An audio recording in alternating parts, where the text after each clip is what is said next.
Hello മകളെ, ഓണം എക്സാമിന് wait ചെയ്ത് നിൽക്കുകയാണ് അല്ലേ? ആദ്യമായിട്ട് ഹൈസ്കൂളിലെ ഒരു എക്സാമിനെ നേരിട്ട് എഴുതാൻ പോവുകയാണ് നമ്മുടെ ഫസ്റ്റ് ഓൺ എക്സാം. അപ്പോൾ ഈ ഓണം എക്സാമിന് ഇപ്പോഴും നിങ്ങൾക്ക് ഡൗട്ട് എന്ന് പറയുന്നത് 7ാം ക്ലാസ് വരെയുള്ള പരീക്ഷ എഴുതിയ ഒരു രീതിയേ അല്ല, പ്രവർത്തനം 1, പ്രവർത്തനം 2 ഈ രീതിയിലേ അല്ല എക്സാം വരാൻ പോകുന്നത്. അപ്പോൾ പിന്നെ എങ്ങനെയായിരിക്കും 8ാം ക്ലാസ്സിലെ ബേസിക് സയൻസിൻ്റെ ക്വസ്റ്റ്യൻ പേപ്പർ എന്നല്ലേ? അപ്പോൾ അതിനുള്ള വ്യക്തമായിട്ടുള്ള ഉത്തരവായിട്ടാണ് മിസ് ഇന്ന് വന്നിട്ടുള്ളത്. ഇത് നമ്മുടെ കഴിഞ്ഞ വർഷത്തെ ഫസ്റ്റ് ടേം ബേസിക് സയൻസിൻ്റെ ഓണപരീക്ഷയുടെ ക്വസ്റ്റ്യൻ പേപ്പറാണ്. അപ്പോൾ ഇത് വെച്ചിട്ട് നമുക്ക് നോക്കാം എങ്ങനെയാണ് ക്വസ്റ്റ്യൻ പേപ്പേഴ്സ് വരുന്നത്, എത്ര മാർക്കിനാണ് നിങ്ങൾക്ക് ഓണപരീക്ഷ വരാൻ പോകുന്നതെന്ന്. നമ്മൾ ഓൾറെഡി അറിയാം, നിങ്ങൾ 7ാം ക്ലാസ്സിൽ നിന്ന് മാറി 8ാം ക്ലാസ്സിൽ എത്തിയപ്പോൾ ബേസിക് സയൻസ് എന്നത് ഫിസിക്സ്, കെമിസ്ട്രി, ബയോളജി എന്നിങ്ങനെ 3 ആയിട്ടാണ് നിങ്ങൾ പഠിക്കുന്നത്. പക്ഷേ ട്വിസ്റ്റ് എന്താണെന്ന് വെച്ചാൽ പരീക്ഷ എഴുതുന്നത് ഇതെല്ലാം ഒന്നിച്ചാണ്. ഇത് 3 നിങ്ങൾ ഒരു ദിവസം പഠിച്ച് പരീക്ഷ എഴുതണം. അപ്പോൾ നമ്മുടെ ഈ 3 കൂടെ ടോട്ടൽ 60 മാർക്കിനാണ് എക്സാം വരുന്നത്. നിങ്ങൾക്ക് എഴുതാനുള്ള ടൈം 2 മണിക്കൂറാണ്. അപ്പോൾ ഈ 2 മണിക്കൂറും നിങ്ങൾക്ക് 3 എഴുതാനുള്ള സെപ്പറേറ്റ് ടൈമാണ്. അതായത് ഈ ക്വസ്റ്റ്യൻ പേപ്പറിൽ ഫിസിക്സ്, കെമിസ്ട്രി, ബയോളജി ഇങ്ങനെ 3 ക്വസ്റ്റ്യൻ പേപ്പർ തന്നിട്ടുണ്ട്. പക്ഷേ ആദ്യത്തെ 40 മിനിറ്റ്, അതായത് 20 മാർക്കിന് നിങ്ങൾ ഫിസിക്സ് ആദ്യം എഴുതണം. അതായത് ആദ്യം ഫിസിക്സ് എഴുതുക, എന്നിട്ട് ആൻസർ ഷീറ്റ് എന്ത് ചെയ്യണം, പിന്നെ ഇത് കൊടുക്കണം. രണ്ടാമത് കെമിസ്ട്രിക്ക് നിങ്ങൾക്ക് ആൻസർ ഷീറ്റ് വേറെ തരും, അത് നിങ്ങൾ കംപ്ലീറ്റ് ചെയ്ത് അടുത്ത 40 മിനിറ്റ് കൊടുക്കുക.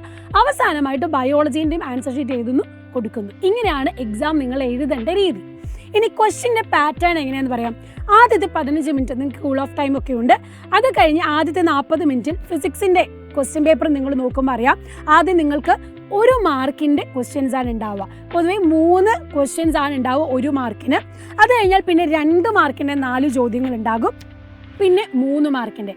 അങ്ങനെ 1 മാർക്ക്, 2 മാർക്ക്, 3 മാർക്ക് എന്നിങ്ങനെയാണ് ഓർഡറിൽ പോകുന്നത്. ഇതേ രീതിയിൽ തന്നെയാണ് കെമിസ്ട്രിയിലും അതുപോലെ തന്നെ ബയോളജിയിലും വരുന്നത്. 1 മാർക്കിൻ്റെ ഉണ്ട്, 2 മാർക്കിൻ്റെ ഉണ്ട്, 3 മാർക്കിൻ്റെ ഉണ്ട്. ബയോളജിയിലെ പ്രത്യേകത എന്താണെന്ന് വെച്ചാൽ ചിത്രങ്ങൾ തന്നിട്ട് ക്വസ്റ്റ്യൻ ചോദിക്കും. ഇവിടെ നമ്മൾ ഓൾറെഡി പഠിച്ചിട്ടുള്ളതാണ് മെരിസ്റ്റമാറ്റിക് ടിഷ്യൂ. അതായത് ഇവിടെ മെരിസ്റ്റമാറ്റിക് ടിഷ്യൂവിൻ്റെ അതുപോലെ മെച്ചുവറായ ടിഷ്യൂവിൻ്റെ വ്യത്യാസം എന്താണ് നമ്മൾ പറഞ്ഞ ഇമ്പോർട്ടൻറ്റ് ഫിഗർ അല്ലേ, അതാണ് കഴിഞ്ഞ ഓണപരീക്ഷയ്ക്ക് വന്നത്. ഇതേപോലെ തന്നെ നമ്മുടെ ബയോളജിൻ്റെ കേസ് ആണെങ്കിൽ ആദ്യത്തെ 2 ചാപ്റ്റേഴ്സാണ് നിങ്ങൾ പഠിക്കേണ്ടത്. അതിൽ നിന്നുള്ള ചിത്രങ്ങളും കാര്യങ്ങളും എല്ലാം ഇമ്പോർട്ടൻ്റ് ആയിട്ട് പഠിക്കണം. ഫിസിക്സ്, കെമിസ്ട്രിയിലാണെങ്കിൽ നിങ്ങൾ ഇമ്പോർട്ടൻ്റ് ആയിട്ടുള്ള പരീക്ഷണങ്ങൾ, എക്സ്പെരിമെൻ്റ് വെച്ചിട്ടൊക്കെ ക്വസ്റ്റ്യൻസ് പ്രതീക്ഷിക്കാവുന്നതാണ്. അപ്പോൾ ഏകദേശം ഒരു ഐഡിയ നിങ്ങൾക്ക് കിട്ടിയിട്ടുണ്ടല്ലോ. 60 മാർക്കിൻ്റെ ക്വസ്റ്റ്യൻ പേപ്പറാണ് ഉണ്ടാവുക. 2 മണിക്കൂർ സമയമാണ്. ഫിസിക്സ്, കെമിസ്ട്രി, ബയോളജി എന്നിങ്ങനെ 20 മാർക്കിൻ്റെയാണ് 3 സബ്ജക്റ്റിൻ്റെ എക്സാം നിങ്ങൾക്ക് വരിക. അപ്പം 1 മാർക്ക്, 2 മാർക്ക്, 3 മാർക്ക് ഇതാണ് വെയിറ്റേജ് വരുന്ന ക്വസ്റ്റ്യൻസിന്. അപ്പോൾ ഇത് രീതിയിൽ എന്ത് ചെയ്യാം, നല്ലോണം പഠിക്കുക, ചിത്രങ്ങളും പരീക്ഷണങ്ങളൊക്കെ മനസ്സിലാക്കി പഠിച്ച് അടിപൊളിയായിട്ട് തന്നെ ഓണപരീക്ഷയിൽ ഫുൾ മാർക്ക് ബേസിക് സയൻസിന് വാങ്ങണം. So all the best.